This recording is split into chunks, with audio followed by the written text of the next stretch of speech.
Theory of cognitive development Jean पियाजे ने theory दी है, 1930s के करीब ये थ्योरी दी थी, जिसमें जीन पियाजे ने बात करी है कि कैसे एक बच्चे की थिंकिंग लेवल, उसकी अंडरस्टैंडिंग लेवल डेवलप होती है दुनिया के साथ इंटरेक्ट करने की वजह से। क्योंकि जीन पियाजे ने माना है कि एक बच्चा क्या है, एक्टिव एक्सप्लोरर है, उसने कुछ की कंसेप्ट का यूज़ किया, जैसे स्कीमा का यूज़ किया। सीधी भाषा में अगर मैं समझाना चाहूँ तो कि कुत्ते को देख के बच्चे को क्या समझ में आया कि इसके 4 पैर हैं, फरी हेयर्स हैं और वो भौंकता है, ठीक है।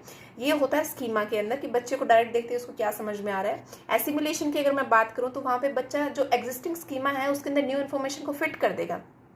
कैट और डॉग दोनों को देखेगा तो उन दोनों को देख के बच्चे को क्या लगेगा कि ये दोनों सिमिलर है। वहीं पे अगर एकोमोडेशन की बात करूं तो जो न्यू इन्फॉर्मेशन उनको मिली है उस चीज को वो अपडेट करेगा एग्जिस्टिंग स्कीमा के हिसाब से। यानी कि अगर वो कैट और डॉग को देख रहा है तो उसको देख के उसको क्या लगेगा कि कैट अलग है, डॉग अलग है, उन दोनों के डिफरेंस का उसको पता चलेगा। फिर बात आती है इक्विलिब्रेशन की। इक्विलिब्रेशन में क्या होता है कि बच्चा एकोमोडेशन और एसिमुलेशन दोनों के अंदर बैलेंस बना के चलता है, वहां पे उस बच्चे की वो चीजें समझ में आती है। 4 स्टेजेस के बारे में बात करिए, दैट इज SPCF जो हम सुनते आ रहे हैं। Sensory motor, pre operational, concrete operational and formal operational.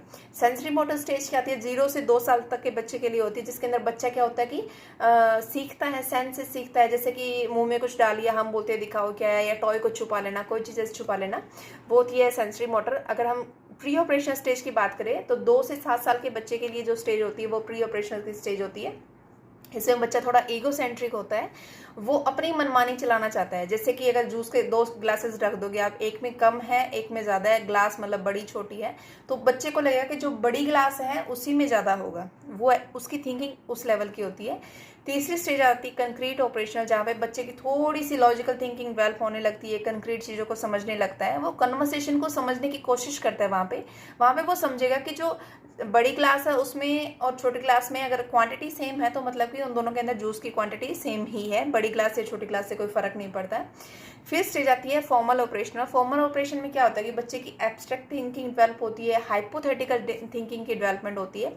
यहाँ पे बच्चा सीखता है कि मोरल वैल्यूज़ क्या होती है, जस्टिस के बारे में सीखता है, साइकोलॉजिकल फैक्ट्स के बारे में सीखता है। तो यहाँ पर बच्चा जाके अपनी थिंकिंग को डेवलप कर लेता है।